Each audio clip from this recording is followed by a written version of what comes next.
We land across the beach, proceed to the airfield, destroy an ammo dump, eliminate any remaining resistance, sit tight till our relief arrives. Any questions? Looks like another Malaysian gamers react, and I would say this: I never trust video game journalists. As for Western games, aside from Call of Duty, the majority of my gaming time is mostly Asian games, okay? Mostly, okay? Stellar Blade, South Korea. Resident Evil, Japan. That's the majority of it, okay? So let's see why. We got a post from Veridark. Check this post out. So, if you guys are not aware, I didn't have this planned as like a topic for today, but I'm sure I could talk about it tomorrow or whatever. I just thought it was so stupid. Anyway. Yeah.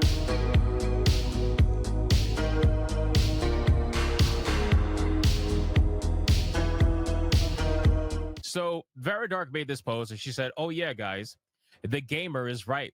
The Marvel Rivals fan base is really, really upset about no queer representation in the game. It's leading to massive backlash." So what is she talking about? Well, the gamer, all right, the website that just basically got destroyed with layoffs. The gamer wrote an article saying that Marvel Rivals players are calling out the lack of queer couples in a season centered around love.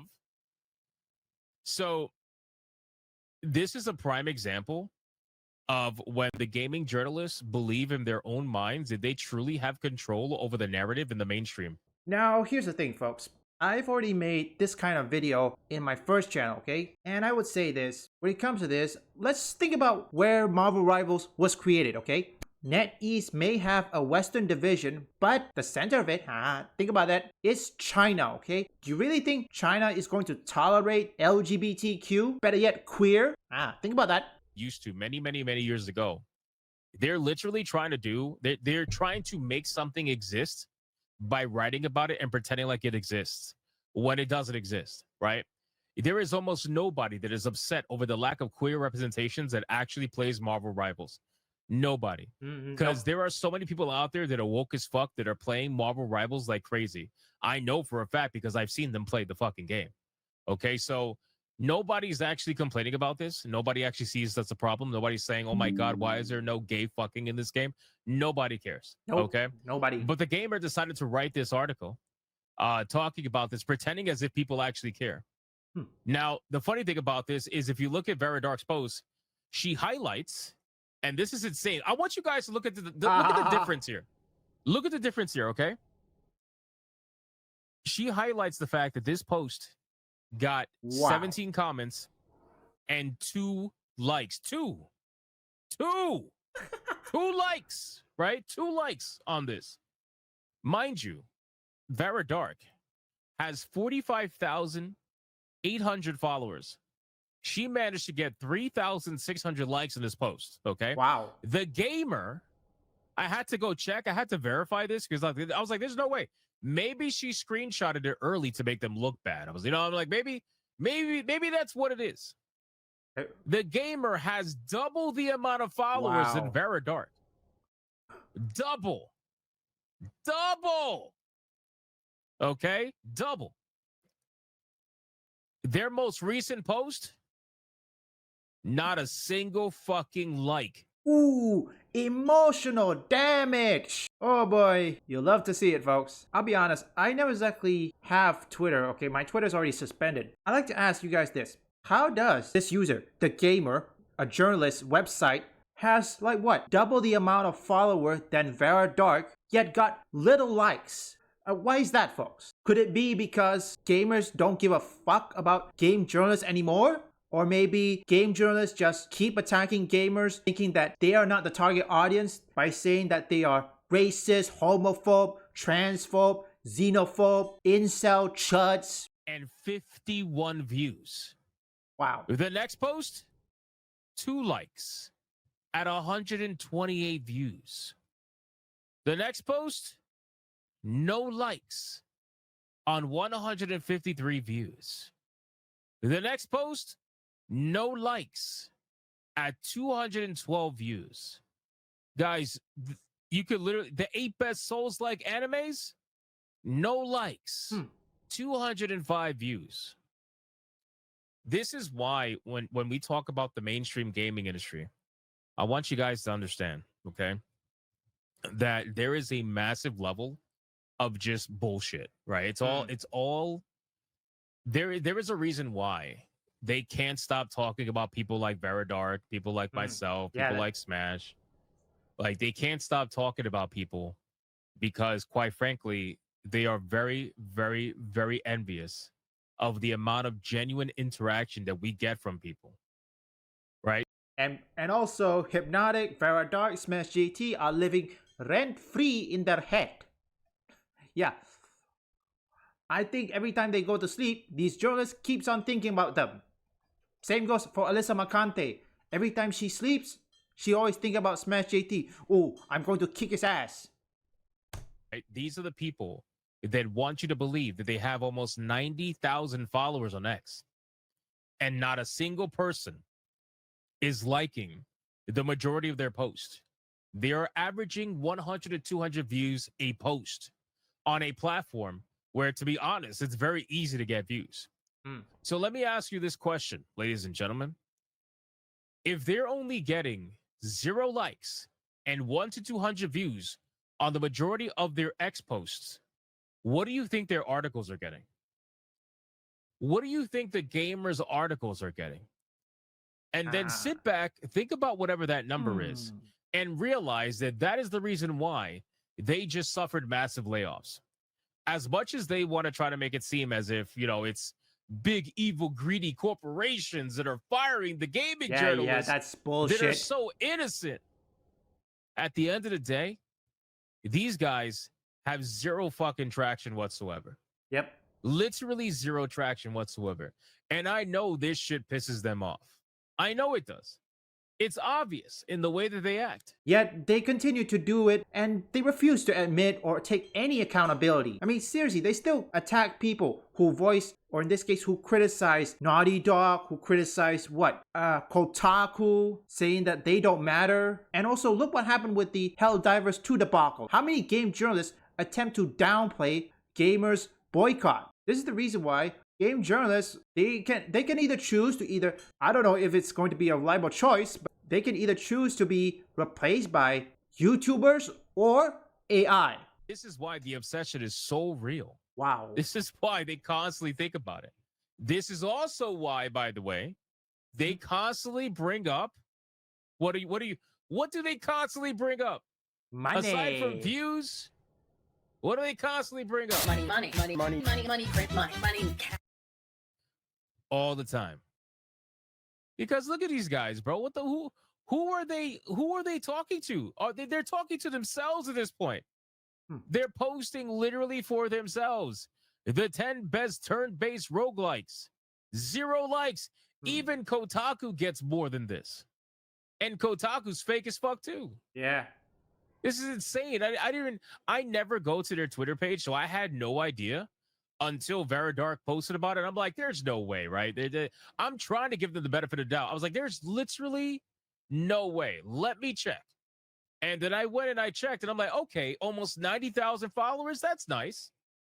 No likes, bro. No views, no likes. Where are these followers? Yeah. Where are all these people? The truth is that it's a combination of 2 things, right? The first thing is botted followers, right? They want to make it seem as if they're more important than they actually are. Nobody's listening to them. Nobody's reading their articles. Nobody's listening to a single word they have to say. But aside from the botted followers, what it is that it's an industry that tries to convince each other of their virtue when not actually having any virtue whatsoever. What do I mean by that? Well, this is an industry that people will follow each other and pretend to support each other, right? You'll have people talking about how they have to uplift other people within the gaming industry, how they have to fight back against the negativity against the chuds. Yeah. Ultimately, all of them failed one by one. Is now get out. As like Asmongold would say, welcome home. Meanwhile, it's all fucking fluff. It is literally all bullshit. Yep. You'll have people that'll follow this account claiming to be one with the gamer. Meanwhile, they can't even be bothered to like a single fucking post. They can't even be bothered, right? Now, I know people are going to say, well, Hypnotic, they're not verified. They didn't pay for verification. Yeah, they didn't pay for verification because I wouldn't pay for it either when I'm getting one like a fucking post. And the truth is that verification only really matters the most when it comes to replies. It doesn't really matter with post generation. I have seen people that are unverified go viral left and right. It all depends on what they're posting. The truth is that it is your replies that get boosted or not boosted, depending on whether or not you're verified. And even then, it doesn't matter because it's not like these people are replying to anybody anyway. So again, ladies and gentlemen, it blew my mind to see these numbers and be reminded that these people really, like nobody seriously gives a fuck about them. And they'll try to convince you, and they'll write hit pieces. They'll do whatever they want. They'll talk about the Chuds, talk about Grums, talk about whoever they want to complain about throughout the day. Nobody's listening. Yep, nobody is. They will never will. The problem is, the game journalists, they keep on doing their moronic things. Like, for example, give Arc Raider a 2 out of 5, while Black Ops 7, 3 out of 5. You see the hypocrisy then? And not only that, they keep on saying that gamers are not the target audience. And also look at the review scores. And most importantly, Hogwarts Legacy. How many game journalists covered the game Hogwarts Legacy? What about Digital Foundry? Do they cover Hogwarts Legacy? Unless, yes, they are covering performance issues, which I think they did. Overall game review? Yeah, no. Digital Foundry didn't cover it. There is not a single person that's sitting down that is genuinely listening. And the funny thing is, people on their side aren't even listening. Because if they were, you'd at least get a couple of likes, right? Yeah. You'd at least get a couple of likes. Something, anything. Even on Metroid Prime 4, a trending video game right now, you got 0 likes on it. 250 views, 0 likes. It's unbelievable. So, in any case, ladies and gentlemen, shout out to Very Dark for this. Again, I haven't looked at the Gamers X page. I don't think ever. Maybe once a long time ago in passing. But I'm glad to see that nothing has changed. And nothing will continue to change. Laptop Gun says they might get traction on Blue Sky. I highly doubt it. I highly doubt it.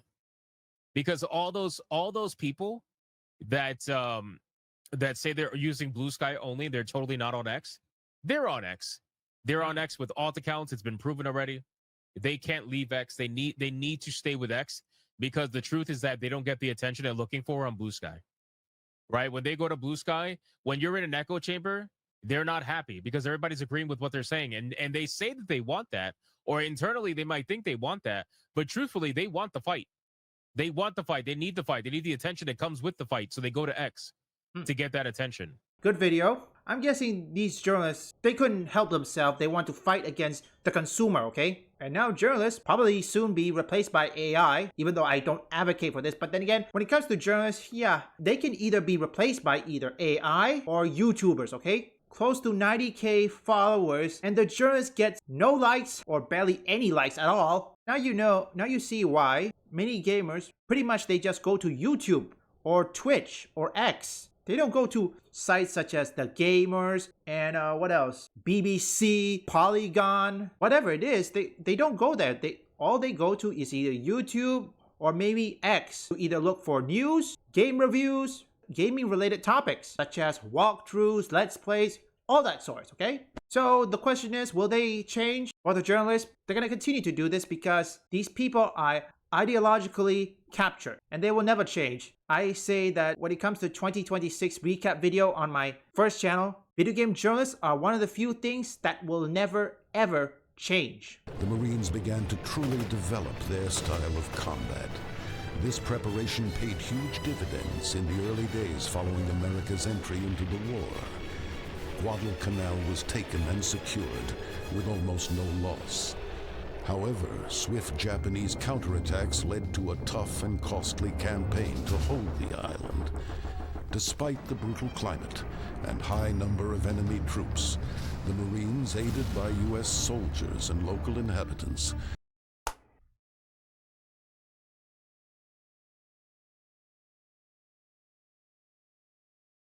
were finally victorious. Later in the war, the Marines and their unique battle tactics would prove invaluable.